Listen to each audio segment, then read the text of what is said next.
네, 이달의 주제가 시편이에요. 그래서 시편 119편의 9절에서 16절 말씀을 여러분들과 함께 나누며 은혜 받는 시간을 갖기 원합니다. 이 시편 119편은 하나님의 말씀을 주제로 이렇게 알파벳 22개의 순서를 따라서 각 8행씩 이렇게 지었기 때문에 이 알파벳 매 이렇게 1절에서 8절, 9절에서 16절, 12절, 14절 이렇게 22개로 해서 각 8개로 이렇게 끊어놨어요. 그러면서 히브리어 알파벳 순서로 되어 있다고 해서 알파벳이다 이렇게 얘기해요. 또 알파벳 토라시라고 하는데 이것은 한 4절 정도만 빼고는 율법이라든지 말씀, 증거, 그리고 율례, 계명 이렇게 계속해서 하나님의 말씀을 지칭하는 이 다양한 언어들의 그 명칭이 나와요. 그래서 알파벳 토라시라고도 불립니다. 우리 그리스도인들의 생활은 먼저 말씀을 듣고 기도하고 또 교제하며 나누는 그러한 생활인 것을 알 수가 있습니다. 모두 다 중요해요. 그러나 그 중에서도 가장 근본이 되는 것은 이 말씀이라고 하는 것입니다. 말씀은 참으로 우리 영혼의 생명의 양식입니다.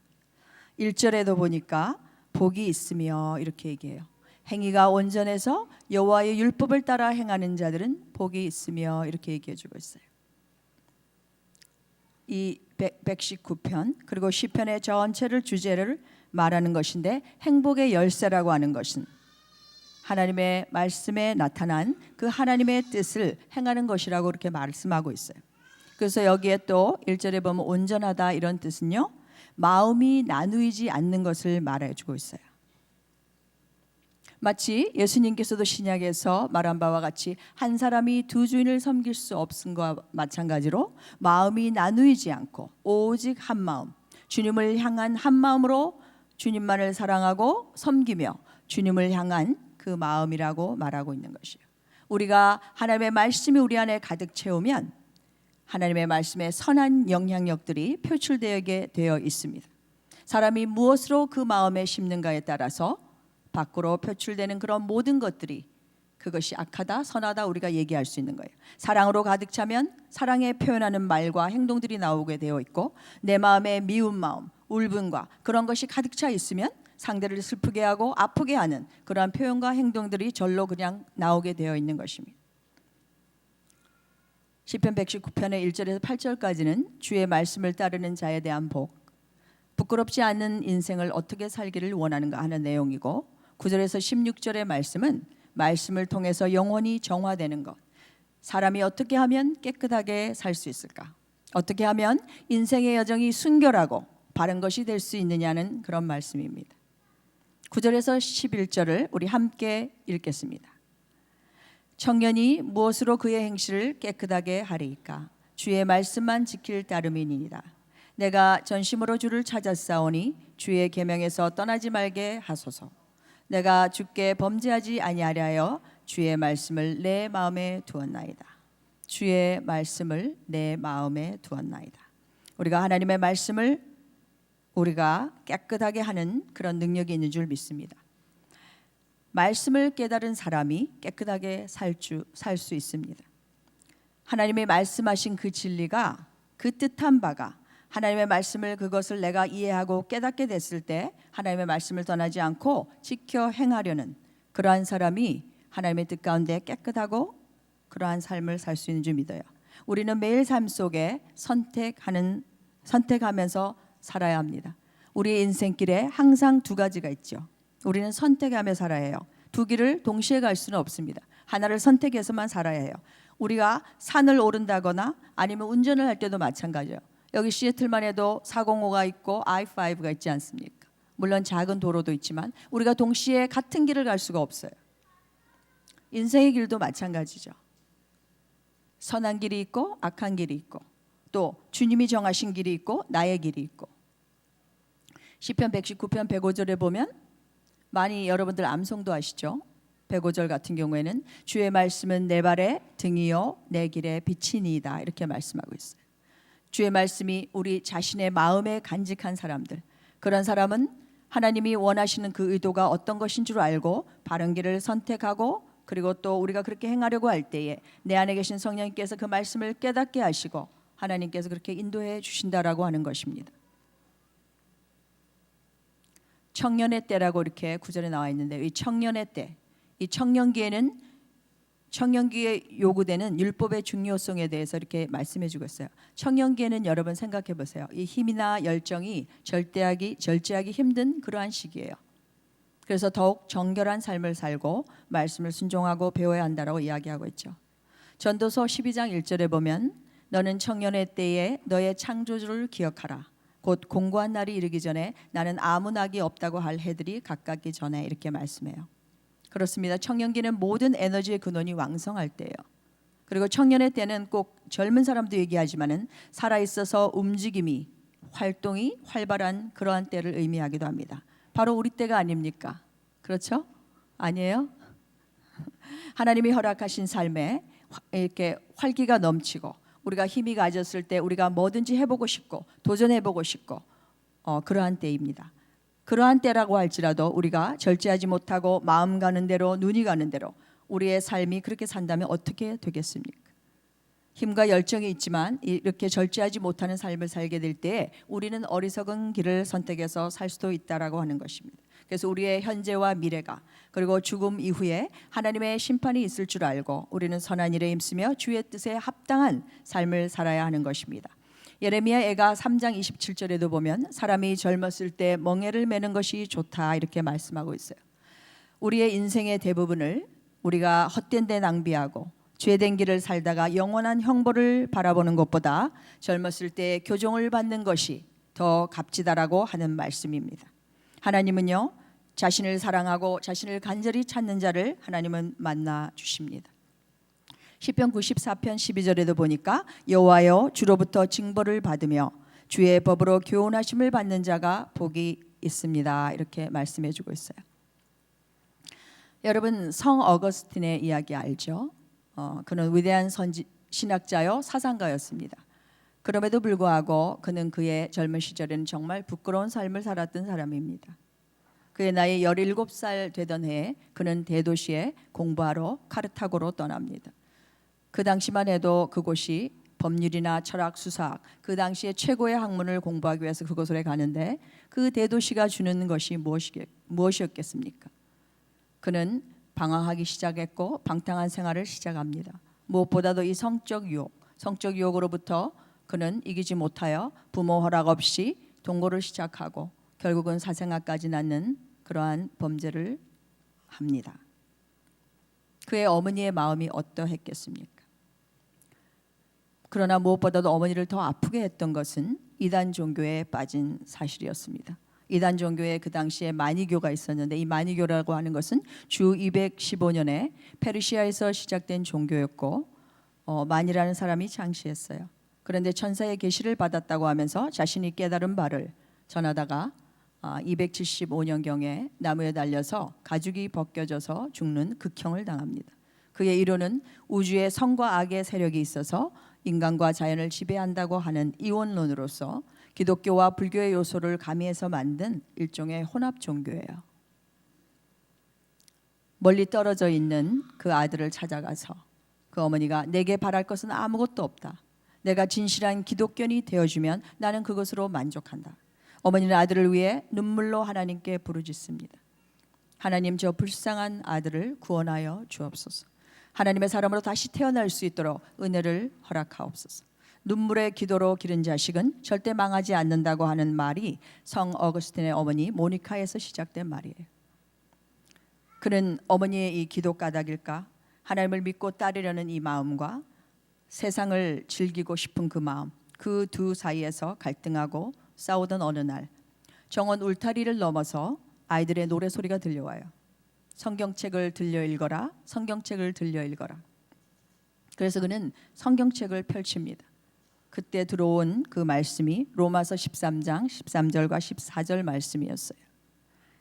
낮에와 같이 단정히 행하고 방탕과 술 취하지 말며 음란과 호색하지 말고 쟁투와 시기하지 말고 오직 주 예수 그리스도로 옷 입고 정욕을 위하여 육신의 일을 도모하지 말라. 그는 말씀을 읽기 시작했고요. 하나님의 사랑과 예수 그리스도의 그 큰 십자가의 사랑이 깨달아지기 시작했습니다. 지난날 자신의 죄된 생활을 눈물로 회개하고 주님의 용서를 체험합니다. 그리고 나서 그는 계속해서 수도원에서 34년간 성경 연구와 저술 활동을 펼치면서 기독교 신학의 정통 교리를 확립합니다. 중세와 이 신약의 그 기독교를 잇는 그런 중요한 역할을 하게 됩니다. 그의 많은 저서들 중에 참회록이라든지 신의 도성 같은 그런 여러 책들은 많은 사람들에게 감화를 주고 있고 많은 사람들을 변화시킨다고 하는 것입니다. 참으로 사람을 변화시키고 우리를 새롭게 하고 깨끗하게 하는 것은 하나님의 말씀뿐인 줄 믿으시길 바랍니다. 예수님께서도 공생에서요 세례를 받고 이제 공생의 사역을 시작하기 전에 광야에서 마귀에게 시험을 받으실 때 마귀가 떡을 갖고 시험했을 때도 예수님은 신명기 8장 3절의 말씀을 인용하면서 기록되었을 때 사람이 떡으로만 살 것이 아니고 하나님의 입으로부터 나오는 모든 말씀으로 살 것이나 그렇게 말씀하셨어요. 하나님의 말씀은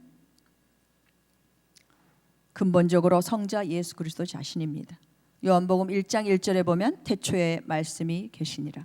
이 말씀이 하나님과 함께 계셨으니 이 말씀은 곧 하나님이시라. 그리고 그 말씀이 사람의 모습으로 오신 것입니다. 요한복음 1장 14절에 말씀이 육신이 되어 우리 가운데 거하심에 우리가 그의 영광을 보니 아버지의 독생자의 영광이요 은혜와 진리가 충만하더라 그렇게 말씀합니다. 예수님이 하신 말씀들, 그 따르는 사람들, 사람의 말로 전파되었고 그 내용이 책으로 성령에 의해서 기록되었고 그래서 그 기록된 말씀이 바로 성경이라고 하는 것입니다. 말씀이요 우리에게 왜 필요하며 어떤 유익을 주는가 우리가 생각해 볼 때 우리에게 구원과 그리고 우리가 신앙생활을 하는 데 있어서 기초가 되고 표준이 된다라고 하는 것이에요. 여러분이 잘 아시는 디모데후서 3장 15절과 17절 말씀도 마찬가지.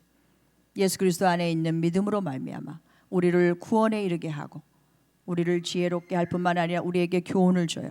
우리가 때때로 잘못 생각하고 판단할 때 하나님이 책망하고요. 그리고 디스플린 할 뿐만 아니라 우리를 올바르게 그리고 의롭게 살도록 하나님 도와주셔요. 그것뿐만이 아니죠. 우리를 온전하게 살 수 있도록 모든 선한 일을 행할 수 있도록 그 능력을 갖추게 하신다라는 것입니다. 얼마나 놀라운 말씀입니까? 또 하나님의 말씀은 우리의 인생길. 제가 처음에 얘기한 것처럼 105절에 주의 말씀이 우리 앞에 발에 등이 되고 우리 길에 빛이 되어주기 때문에 우리가 어둠에 넘어지고 우리가 가지 않도록 성령님께서 올바르게 길을 비춰주셔서 인도해 주신다라고 하는 것입니다. 또 말씀은 죄악을 깨닫고 우리를 피하게 해줘요. 시편 119편 59절과 60절에 보면 우리의 행위들을 생각하게 하고 우리의 발길을 돌이키게 하고 하나님의 말씀인 그 계명을 신속히 지키게 도와준다라고 하는 것입니다. 제가 군인 가족이기 때문에 저희 가족이 터키에서 한 2년을 살게 되는 그런 특권을 누렸습니다. 그래서 터키에서 이제 임기가 마치고 저희들은 이제 알래스카로 가게 되었어요. 알래스카에 가서 한 1년이 지난 다음에 저희는 이제 좀 재정적인 지출을 좀 줄여보려고 처음으로 군용 비행기로 이제 일본을 거쳐서 한국으로 가는 그런 여정에 있었어요. 일본 공항에서의 일이었는데요. 아무도 거기는 아는 사람이 없잖아요. 그래서 저는 책을 보고 이제 의자에 앉아 있었는데 어떤 분이 자박자박 걸어서 내 앞으로 오는 것이 느껴졌어요. 그래서 그 낯선 곳에서 나를 알만한 사람이 아무도 없을 텐데 그래서 저는 그냥 신경 안 쓰고 가만히 있는데 누가 내 앞에 와서 움직이지 않고 그대로 있는 거예요. 그래서 제가 이제 이렇게 쳐다보게 되죠. 그리고 이제 별 의미 없이 이렇게 쳐다보고 이렇게 했는데 어떤 여자분이 제 앞에 있는 거예요. 그래서 이 낯선 곳에서 나를 알 사람이 없는데 그리고 제가 이렇게 쳐다봤어요. 그랬더니 많이 낯익은 분이었는데 터키에서 같이 신앙생활을 하고 같이 순회에서 말씀을 나눴던 자매님이신 거예요.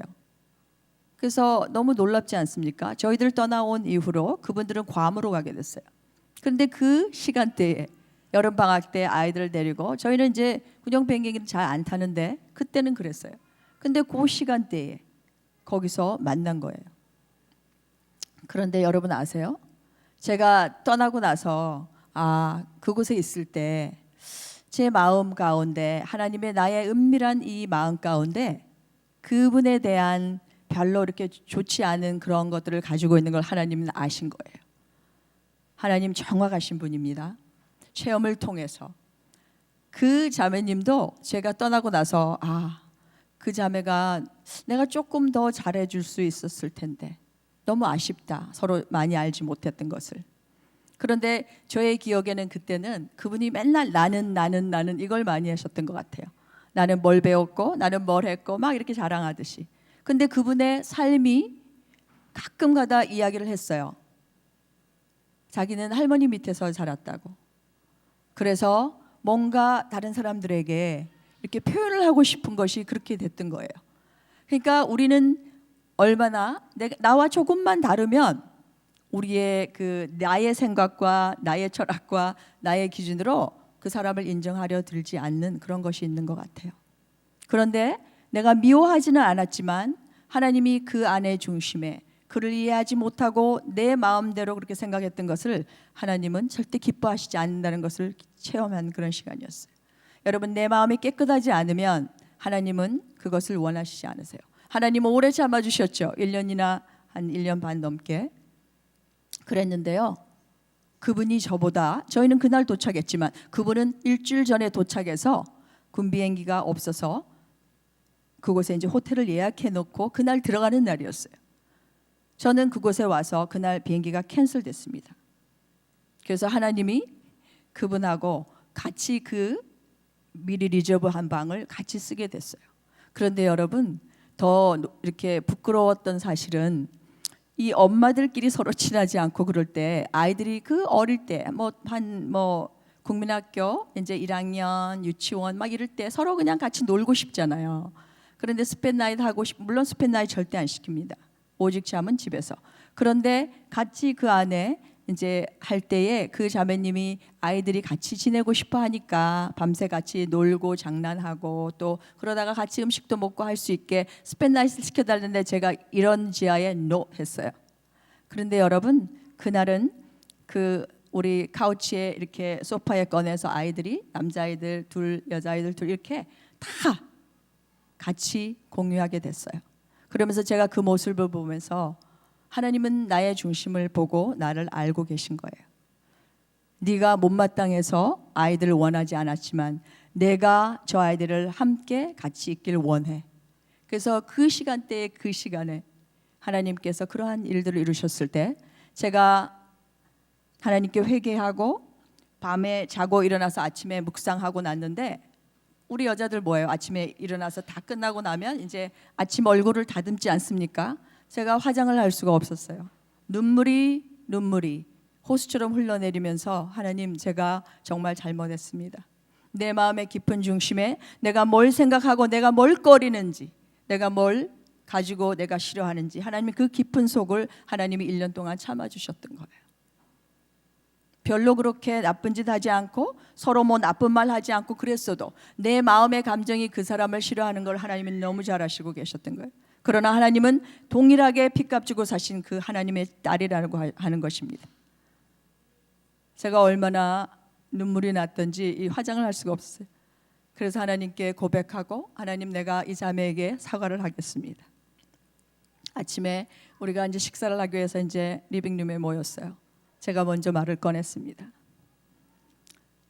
자매님, 미안해요. 제가 떠날 때 아마 자매님도 느끼셨겠지만 아이들이 그렇게 스팻나잇을 한번 하길 원했는데 하나님이 이곳에서 시키네요. 너무 아름답고 너무 선하신 하나님이시고, 그리고 그 자매님에게 내가 있었던 그 감정, 내가 당신을 이해하지 못하고 자라온 환경과 배경과 그런 것을 내가 전혀 모르는 것도 아니고 가끔 들었지만 신경을 쓰지 않았던 거예요. 우리 그리스도 안에서 핏값 주고 사신 한 분 한 분이 하나님 안에서는 한 자녀라고 하는 것입니다. 한 몸이라고 하는 것이. 그리고요, 제가 그 딸에게 너무 미안해서 하나님이 주신 마음이었어요. 저희들도 이렇게 밖으로 이렇게 집에서 떠나면 단돈 한 푼, 그죠? 1불이라도 아깝지만 그 아이에게 하나님이 이렇게 주기를 원하는 마음이 있었어요. 그래서 그 아이에게 한국에 가면 네가 문방구를 가든지 음식을 사 먹고 싶든지 하라고 하나님이 주길 원해서 그 아이에게 제가 용돈을 줬어요. 하나님이 얼마나 이 마음에 안에서 기뻐하시던지요. 그리고 여러분 이런 생각이 들었어요. 나는 남편과 그 군대 비행기를 탈 때는 이 캐리고리가 있어요.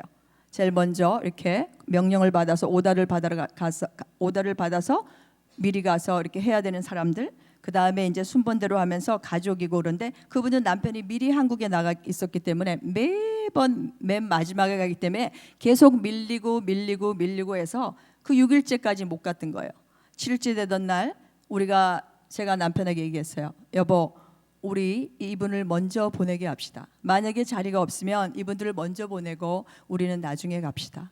그래서 동의를 했는데 얼마나 좋으신 하나님이신지 있던 비행기들이 기름을 채워야 하고 또 비행기 안에 어떤 부속이 잘못되고 그래서 다른 큰 비행기 카고라는 그 짐을 싣는 그 큰 비행기가 준비되면서 하나님이 우리 함께 같이 나갈 수 있도록 그렇게 인도해 주셨어요. 얼마나 놀랍고 감사한 하나님이신지. 우리가 삶 가운데 우리 마음 가운데 조금이라도 꺼리는 것이 있으면 하나님이 그 1년이 지나고 1년 반 지난 그 시간대에도 하나님은 우리가 낯선 장소 절대로 우리가 다시는 못 만나리를 생각하는 그러한 장소에서도 하나님은 발 앞에 두시고 하나님이 말씀하시는 것을 저는 체험했어요. 우리들 삶 가운데 여러분들 마음 가운데 여러분 하나님 앞에 깨끗이 못한 것들을 하나님 앞에 내어놓으시고 거기서 돌아서서 하나님이 기뻐하시는 중심을 보시는 아무도 볼 수 없다라고 하는 그 마음 중심에 여러분 하나님의 말씀으로 정화되시고 하나님이 기뻐하시는 삶 사시기를 축복합니다. 여기 시편 119편 11절에도 보면 주의 말씀을 내 마음에 간직하고 뿌리 내리게 하라는 것입니다. 주의 말씀을 내 마음에 두었다라고 하는 이 동사의 차파는 이라는 원어의 단어의 뜻이 바로 숨기다 이런 뜻을 갖고 있는 거예요. 마치 사람들의 눈으로부터 돈이나 보석 같은 귀한 것을 숨겨두는 모습, 비밀스럽고 접근할 수 없는 그러한 장소인 이 마음에 무엇인가를 쌓아둔다는 이런 의미를 갖고 있는 거예요. 가장 소중하고 가장 가치 있는 것, 자신의 마음속 가장 깊은 곳에 그 마음에 하나님의 말씀을 보물처럼 쌓아두라 이런 뜻입니다. 이 6절에도 보니까 내가 주의 모든 계명에 주의할 때는 부끄럽지 아니하리다 이런 말씀이 있어요. 이 주의하다는 것을 NASB New American Standard Bible 안에 보면 내가 주님의 계명들을 낱낱이 마음에 새기면 그런 뜻을 갖고 있어요. 하나님의 말씀을 보물처럼 내 마음속 깊은 곳에 간직할 때 그렇게 낱낱이 하나님의 말씀을 새기는 자가 복된 줄 믿습니다. 말씀은 진실로 우리의 삶 가운데 밝히 비춰주고 우리를 깨닫게 해주기 때문에 우리가 하나님의 길을 걸어갈 수 있는 것이에요. 시편 119편 130절에도 보면 주의 말씀을 열면 빛이 빛이요 우둔한 사람들을 깨닫게 하나이다 말씀하고 있어요. 그래서 하나님의 말씀이 이처럼 우리에게 필요한 것이고 풍성한 유익을 얻는 삶을 살 수 있도록 하나님이 인도해 주시는 것입니다. 누구든지 풍성한 그러한 삶을 살기를 원한다면 복 있는 사람이 되고 싶다면 하나님의 말씀을 사랑하고 사모하고 그 안에서 살아가시는 저와 여러분 되었으면 좋겠습니다. 두 번째는 12절과 13절입니다. 하나님 말씀을 알기를 우리는 갈망해야 합니다. 하나님의 말씀을 깨달을 수 있도록 하나님께 가르쳐 달라고 간구해야 합니다. 요한복음 14장 26절에도 보혜사 곧 아버지께서 내 이름으로 보내실 성령 그가 너에게 모든 것을 가르치시고 내가 너에게 말한 모든 것을 생각나게 하리라 이렇게 말씀해 주고 있어요. 말씀을 깨닫게 해주시는 분이 누구십니까? 내 안에 계신 성령님이라고 하시는 것입니다. 여러분 시편 119편 33절에서 40절에 보니까요. 이 문장 안에 자기의 이름을 넣고 기도하면 참 좋을 것 같아요. 제가 한번 써봤는데요.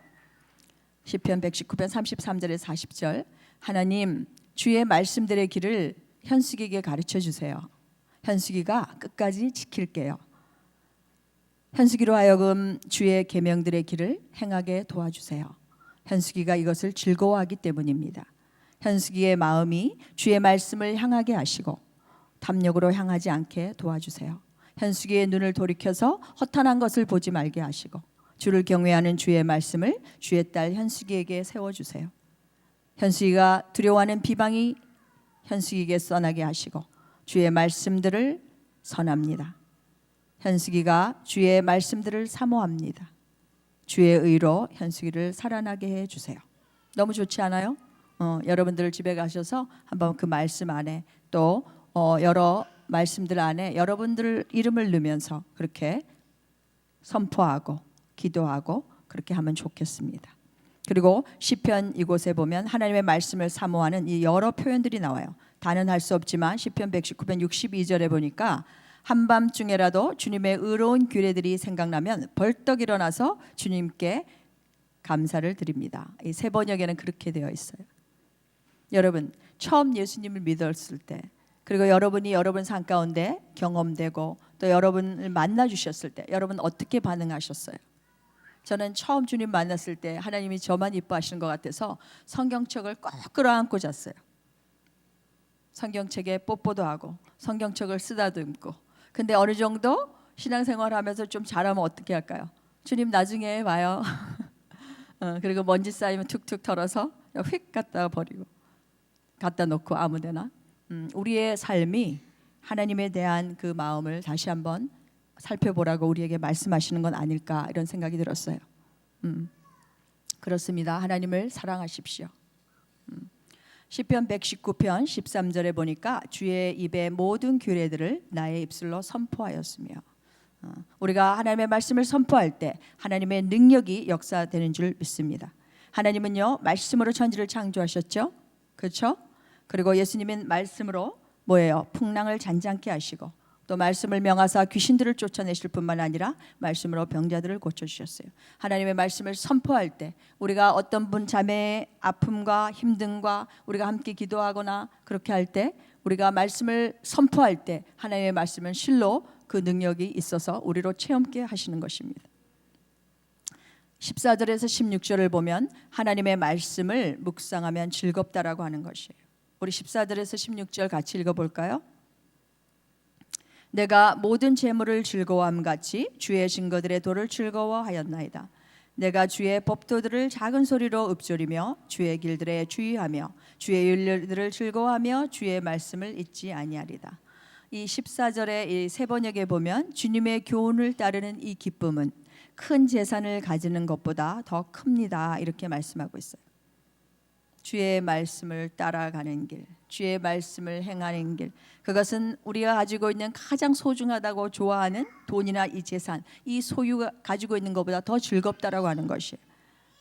여러분 복음성가에도 이런 찬양이 있잖아요. 오 이 기쁨 주님 주신 것, 오 이 기쁨 주님 주신 것. 한 번 더 하고 그 다음에 영광 할렐루야 주만 찬양해. 그러지 않습니까? 시편 그 119의 127절에 보면 그러므로 내가 주의 계명들을 금 곧 승금보다 더 사랑하나이다 그렇게 말씀하고 있어요. 여러분 정말 여러분들이 소유하고 가장 소중하게 여기는 것보다 하나님이 더 소중하고 하나님을 더 사랑하십니까? 아멘. 네, 하나님의 교제가 깊어지고 또 내가 이해하지 못했던 것들을 깨닫게 되고 말씀 속에서 하나님을 만나고 삶 속에 체험이 되고 경험이 될 때 우리는 하나님을 더 사랑하고 하나님을 더 가까이 가기를 원하는 우리들임을 우리는 고백합니다. 그죠?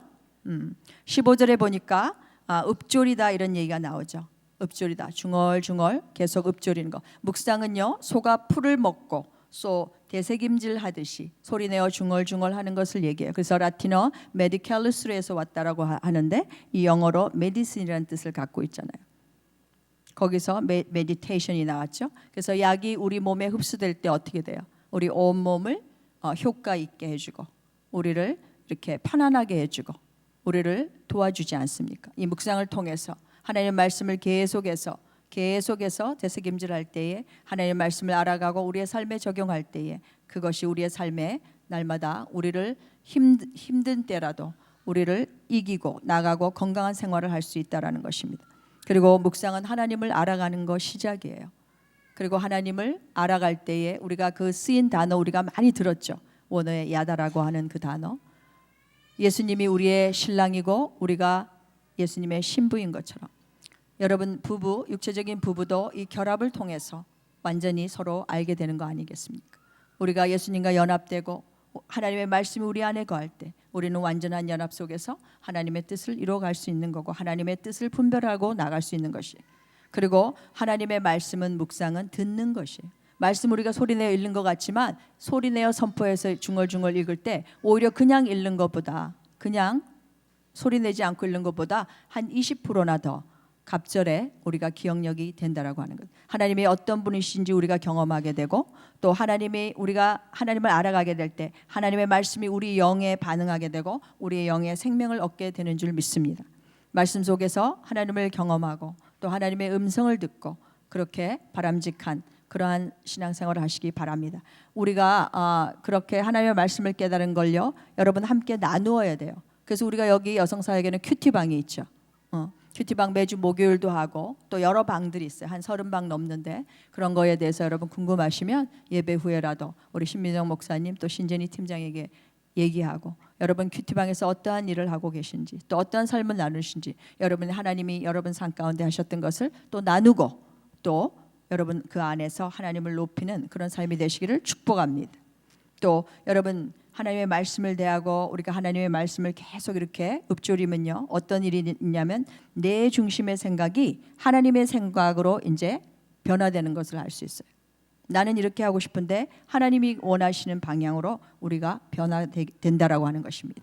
그래서 하나님의 말씀을 따르면 우리가 어떤 상황 가운데서도 하나님과 동행하면서 그 상황은 변화되지 않는 그 힘든 상황에서도 기뻐하고 그리고 평강으로 나아갈 수 있다라고 하는 것이. 그래서 조용한 시간을 정하고 장소에서 또 하나님을 일정하게 만나며 매일 성경을 읽고 살아계신 하나님의 말씀을 우리가 듣는 것이에요. 그래서 히브리서 4장 12절에도 그렇지만 하나님의 말씀은 살아있다라고 하는 것이. 그래서 우리의 모든 것을 보고 하나님이 우리의 삶 가운데서 필요한 것들을 또 불필요한 것들을 끄집어내고 우리를 그렇게 하나님의 건강한 자로 세워가는 것입니다.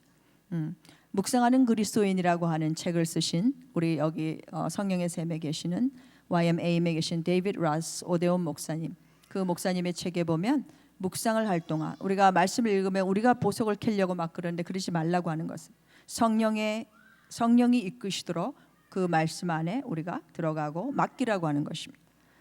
믿는 자에게 성령님은 말씀하시기 때문에 그리고 우리 안에 계신 성령님께서 하나님의 말씀을 해석하고 또 우리 삶 가운데 적용할 수 있기까지 하나님이 도와주신다라고 하는 것입니다. 시편 119편 97절에도 보면 내가 주의 법을 어찌 그리 사랑하는지요 내가 그것을 종일 작은 소리로 읊조리니이다. 제가 아는 선교사님은요 한 2분, 1분, 3분, 5분이 있어도 항상 성경책을 갖고 다니세요. 공항에 있을 때 앉아 있을 때 항상. 그래서 이 성경에 어디 있는 거 이 말씀 안에 항상 성경을 갖고 다니시더라고요. 그런 것을 볼 때 제가 너무 도전이 됐고 그 선교사님은 제가 하와이에 있을 때 태양이 뜨겁잖아요. 잠깐 LA에서 방문했을 때 독신 여자 선교사님이신데 얼굴을 한번 모르고 너무 이렇게 우리가 몰라도 그렇잖아요. 여름에 한국에 나갔다가 이제 모자 이런 거 필요 없을 것 같고 얼굴에 뭐 같은 거 잘 안 바르시잖아요, 우리 선교사님들은. 그러니까 이 맨 얼굴에 이렇게 얼굴이 화상을 입은 거예요. 너무 더운데 나갔다가. 그래서 그 다음부터는 이제 얼굴을 보호하기 위해서 모자를 이렇게 써야 되는데 하와이도 그처럼 이제 더울 줄 모르고 왔다가 모자가 필요한 거예요.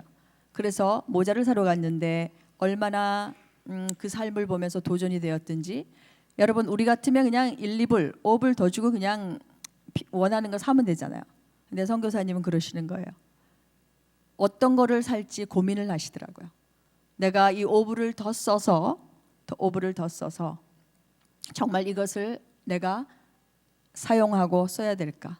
그러면 나중에라도 사용할 수 있도록 내가 저렴한 가격과 이 한 몇 불을 1, 2불 더 주는 이것을 해야 될까? 왜냐하면 우리의 수중에서 나오는 모든 그 금전적인 것이 바로 이게 하나님의 것이라고 하는 것이. 그래서 함부로 살 수 없고 우유 한 통을 사도 정말 이게 꼭 필요한 걸까? 다시 한번 생각하고 사신다는 것이. 그 삶이 그랬고 그 하나님 앞에 내가 뭘 하든지 간에 말씀을 항상 대할 때 내가 하나님 면전에서 하는 것처럼 그렇게 하시더라고요. 그래서 제가 얼마나 많이 도전됐는지 몰라요. 우리는 그냥 필요한 거 그냥 턱하니 사잖아요. 너무 많이 도전이 됐어요. 그러한 삶 그렇게 하나님 앞에 드리며 일평생을 그렇게 살았고, 저도 한 20년간 지금 동역하는데 정말 저를 위해서 계속 기도해 주시고, 그러한 우리의 믿음의 선진들이나 그러한 분들을 보면 정말 배울 게 너무 많은 것 같아요. 작은 거 하나에도 그렇게 하나님의 말씀을 몇 분고 몇 초 사이에서도 항상 눈을 떼지 않아요. 제가 터키에 살 때도 그분이 내려오셨다가 항상 성경을 펴십니다. 버스에 앉았을 때인지 어디든지 인사도 한번 딱 하면 끝나요. 우리는 갈 때까지 막 이렇게 하고, 어떤 분들은 편안하게 웨이브 해주는데 한번 딱 인사하면 들어가서 당신 하나님 앞에 말씀을 읽더라고요. 떠나는 모습 내가 빠이 하는 거 보지도 그거를 알고 계시지만 한 번 했으면 됐지 하고 당신은 당신의 하나님 앞에 사는 그런 삶을 봤어요. 그러면서 역시 우리가 사람을 즐겁게 할 것인가, 또 우리가 매 순간마다 선택하는 거에 있어서 우리는 정말 하나님의 말씀이 우리 중심에 있고, 내가 하나님 앞에 있으면 정말 우리가 어떻게 해야 될지를 알게 될 것 같더라고요. 그래서 너무 많은 도전이 되었습니다. 우리가 이렇게 날마다 주님의 그 말씀을 사모하고 사랑하는 저와 여러분이 되었으면 좋겠습니다. 주의 말씀이 우리 마음에 깊이 심겨져서 정말 예수님의 성품이 우리의 삶 가운데 나타나고, 그리고 거룩의 영향력이 있는 그리스도인들의 살아가시는 저와 여러분 모두가 되기를 예수님의 이름으로 축복합니다.